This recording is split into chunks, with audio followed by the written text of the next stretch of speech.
Yunita Sari. Nah, di video kali ini kita akan membahas tentang bagaimana menganalisis tema, amanat, dan juga gaya bahasa pada sebuah puisi. Nah, sebelum kita masuk ke puisi tersebut, kita harus tahu dulu bagaimana pengertian dari tema, amanat, dan juga gaya bahasa pada sebuah puisi. Sebelum itu, jangan lupa untuk like, komen, dan juga subscribe video ini kalau kamu suka. Nah, kita harus tahu dulu, puisi. Puisi merupakan sebuah karya sastra yang berasal dari ungkapan hati dan juga perasaan penyair sebagai bentuk untuk mengekspresikan diri. Isi dari puisi bisa menggambarkan sebuah keresahan, imajinasi, kritikan, pengalaman, ataupun nasihat. Karya sastra puisi tersusun atas rangkaian bahasa yang indah dan juga penuh dengan makna. Hal ini bertujuan untuk menciptakan suasana tertentu sehingga pembaca dapat memahami atau menghayati isi di dalam puisi tersebut. Itu adalah pengertian umumnya. Selain itu, menurut Kamus Besar Bahasa Indonesia, puisi adalah sebagai ragam karya sastra dengan penggunaan bahasa yang masih terikat oleh mantra, irama, penyusunan lirik, bait, dan juga rima. Di sisi lain, para ahli mendefinisikan beberapa pengertian puisi sebagai berikut. Menurut James Revers, seorang sastrawan Inggris, puisi adalah ekspresi bahasa yang kaya dan penuh dengan daya pikat. Kemudian, menurut Usman Awang, yaitu salah satu sastrawan asal Malaysia, puisi bukanlah sesuatu nyanyian orang putus asa yang hanya sekedar mencari ketenangan dan juga kepuasan di dalam puisi yang ditulisnya. Kemudian ada juga menurut ahli Putu Arya Tirta Wirya, salah satu sastrawan Indonesia, yang mendefinisikan puisi ialah suatu ungkapan secara implisit dan samar, maknanya yang tersirat, dan kata-katanya condong pada makna konotatif atau tidak sebenarnya. Kemudian menurut H.B. Jasin, seorang kritikus sastra Indonesia, yang mendefinisikan puisi adalah karya sastra yang diungkapkan dengan perasaan dan memiliki gagasan ataupun pikiran, serta tanggapan terhadap suatu hal ataupun kejadian tertentu. Nah, ada juga seorang ahli yang bernama Aminuddin, yaitu pakar bahasa Indonesia, mendefinisikan puisi adalah sebuah struktur yang terdiri atas unsur-unsur pembangun yang terhubung satu sama lain dan tidak bisa dipisahkan antara unsur satu dengan unsur lain tersebut karena saling berkaitan.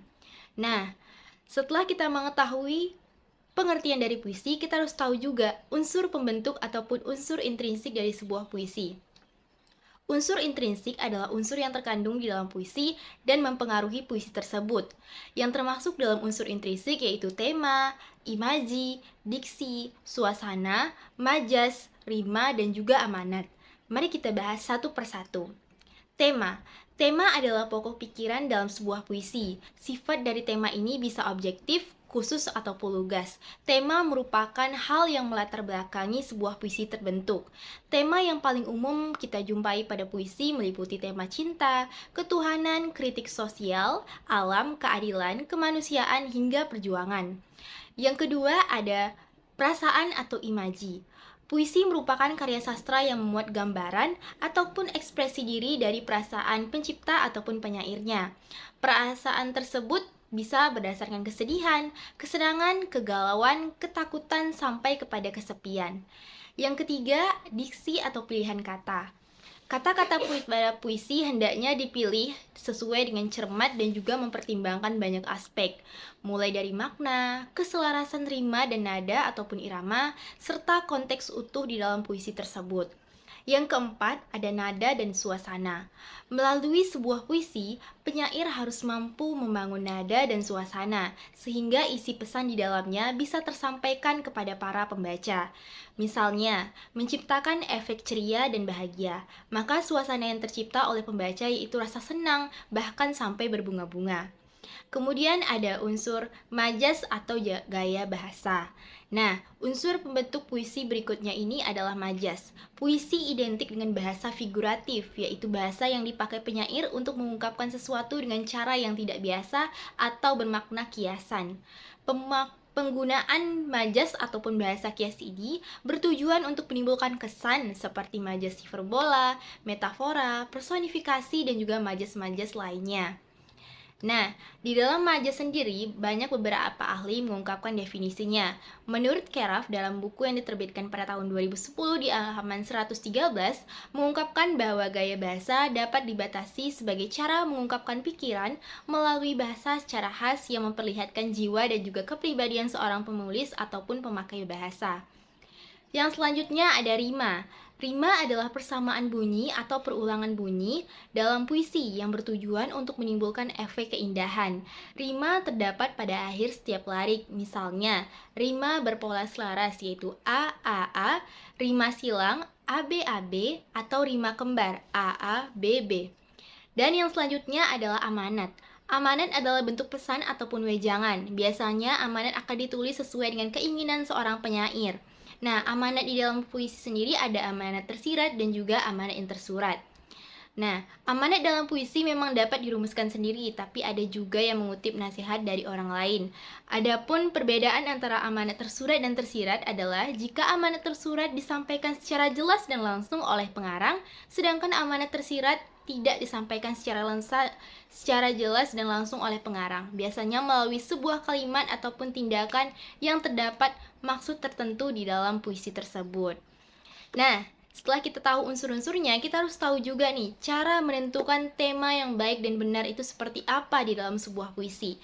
Yang pertama, kita harus menentukan minat terlebih dahulu, kemudian melihat dari masalah-masalah kehidupan yang terjadi sehari-hari, mengembangkan imajinasi kita dengan cara menonton film, membaca buku, ataupun mendengarkan musik, serta mendengarkan cerita-cerita dari orang lain. Nah, kemudian dengan adanya penentuan tema yang baik tentu akan menghasilkan puisi yang baik pula. Ada juga cara menentukan amanat di dalam sebuah puisi. Membaca puisi secara keseluruhan. Jika kita belum paham dengan maksud isi dari puisi tersebut, kita harus membaca secara berulang. Kemudian, mencatat kata-kata sulit ataupun kata kunci dan juga mencari maknanya di dalam sebuah kamus. Yang ketiga, kita harus juga menginterpretasikan kata-kata sulit tersebut sehingga kita mengetahui maksud dari kata yang diungkapkan pada puisi. Yang keempat, memahami maksud yang ingin disampaikan seorang penyair. Dan yang terakhir, berdasarkan kata kunci yang sudah dicatat, kita bisa mengartikan amanat yang disampaikan oleh penyair.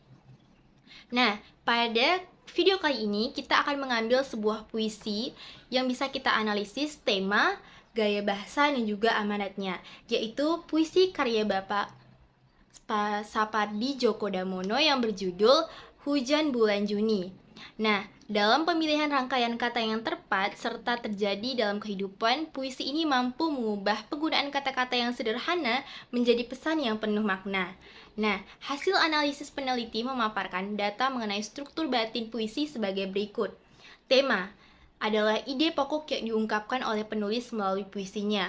Pernyataan tersebut sejalan dengan pendapat Dibia dalam buku yang diterbitkan pada tahun 2018. Tema merupakan gagasan dan juga konsep-konsep yang dikemukakan oleh penulis melalui puisinya. Nah, tema dari Hujan Bulan Juni ini yaitu cinta yang disimpan dan tidak terungkapkan kepada seseorang, lebih memilih untuk mencintai dalam diam. Hal tersebut dapat dilihat pada bait pertama puisi yang digunakan penulis untuk mengarahkan pembaca kepada hal-hal yang berbau perasaan seorang insan yang dicintainya. Nah, ada juga bait puisi tersebut adalah tak ada yang lebih tabah dari hujan bulan Juni. Dirahasiakannya rintik rindunya kepada pohon yang berbunga itu. Nah, pada bait puisi tersebut, penulis menyampaikan rasa rindunya, rasa cinta yang ditahan dan sengaja tidak diucapkan sampai pada akhirnya membiarkan cinta tersebut tidak tersampaikan dan tetap ada serta diserap oleh akar pohon yang berbunga tersebut. Nah, yang kedua ada amanat. Amanat adalah sebuah pesan yang disampaikan penulis kepada pembaca. Di dalam puisi tersebut, amanat yang disampaikan pada puisi Hujan Bulan Juni yaitu kebesaran hati untuk menahan dan menyembunyikan rasa serta kearifan untuk tidak memaksakan kehendaknya. Dalam puisi ini juga mengingatkan kepada semua manusia untuk memiliki sifat diantaranya ketabahan, kearifan, bijaksana dalam keadaan berat sekalipun. Yang ketiga adalah gaya bahasa. Gaya bahasa merupakan salah satu ciri khas dari masing-masing penulis ataupun penyair. Gaya bahasa inilah yang mencerminkan atau menunjukkan serta memperlihatkan kepada pembacanya kepribadian dari penulisnya. Gaya bahasa pun memiliki beberapa jenis, yaitu perbandingan, pertentangan, pertautan, dan perulangan. Seperti yang terdapat dalam puisi karya Sapardi Djoko Damono yang berjudul Hujan Bulan Juni, di mana di dalam puisi tersebut terdapat beberapa gaya bahasa yang bisa kita identifikasi. Hal tersebut dapat dibuktikan dengan kutipan berikut, yaitu pada bait, tak ada yang lebih tabah dari hujan bulan Juni. Dirahasiakannya rintik rindunya kepada pohon berbunga itu. Kutipan di atas merupakan bait pertama dalam puisi Hujan Bulan Juni karya Sapardi Djoko Damono, di mana dalam kutipan tersebut termasuk dalam penggunaan gaya bahasa dengan jenis gaya bahasa perbandingan atau majas personifikasi, yang mana pada personifikasi sendiri berarti mengartikan benda mati ataupun barang yang tidak bernyawa seolah-olah hidup atau memiliki sifat kemanusiaan. Hal ini berkaitan dengan kutipan di atas, di mana disebutkan bahwa bulan Juni memiliki sifat kemanusiaan atau insani, yaitu ketabahan. Selain itu, pada baris kedua, dirindunya juga ditunjukkan pada bulan Juni yang memiliki sifat kemanusiaan ataupun insani, yaitu dapat merasakan sebuah kerinduan. Kemudian ada pada bait, tak ada yang lebih bijak dari hujan bulan Juni, dihapuskan jejak-jejak kakinya yang ragu-ragu di jalan itu. Kutipan di atas merupakan bait kedua dalam puisi Hujan Bulan Juni karya Sapardi Djoko Damono. Pada bait tersebut terdapat gaya bahasa perbandingan, yaitu personifikasi. Jika pada bait pertama penulis menuliskan ketabahan dan kerinduan, pada bait kedua penulis menuliskan sifat kemanusiaan bulan Juni, yaitu bijak. Makna yang sebenarnya dari bait ini ialah ia mampu untuk tidak mengungkapkan rindunya dan lebih memilih untuk menahan rindu tersebut. Selain itu, pada baris terakhir, makna yang terkandung ialah ia memiliki keinginan untuk tidak ragu dan menepis semua prasangka buruk dalam penantiannya. Kemudian ada pada bait, tak ada yang lebih arif dari hujan bulan Juni. Dibiarkannya yang tak terucapkan diserap akar pohon bunga itu. Kutipan di atas merupakan bait ketiga dalam puisi Hujan Bulan Juni karya Sapardi Djoko Damono. Pada bait ini pula terdapat gaya bahasa perbandingan yang sama dengan bait sebelumnya, yaitu personifikasi. Hal tersebut dapat dilihat dengan penggunaan kata arif yang memiliki arti pandai. Dalam bait ini, makna sebenarnya ialah ia pandai menyembunyikan perasaan rindunya. Selain majas personifikasi, juga terdapat gaya bahasa paralisme. Paralisme adalah majas perulangan yang tersusun dalam baris yang berbeda. Kata yang mengalami perulangan dalam puisi Hujan Bulan Juni adalah tak ada yang lebih. Jadi, majas dalam puisi Hujan Bulan Juni memperkuat makna bahwa hujan bulan Juni tidak sempat menyampaikan kepada bunga, tetapi membiarkan rintik tetap diserap oleh akar pohonnya. Walaupun tidak disampaikan secara langsung, tetapi rasa rindu akan tetap tersampai oleh akar-akar tersebut. Nah, itu dia tadi penganalisaan amanat, tema, dan juga gaya bahasa pada sebuah karya puisi, yaitu di puisi Hujan Bulan Juni karya Sapardi Djoko Damono. Semoga teman-teman bisa mengerti dan juga bisa mengapresiasi karya-karya puisi lainnya, serta bisa menentukan tema, amanat, dan juga gaya bahasa pada jenis karya sastra puisi dari pengarang-pengarang lainnya. Terima kasih sudah menonton video ini. Jangan lupa untuk tekan tombol like, komen, dan juga subscribe. Dan sampai jumpa di video pembelajaran selanjutnya.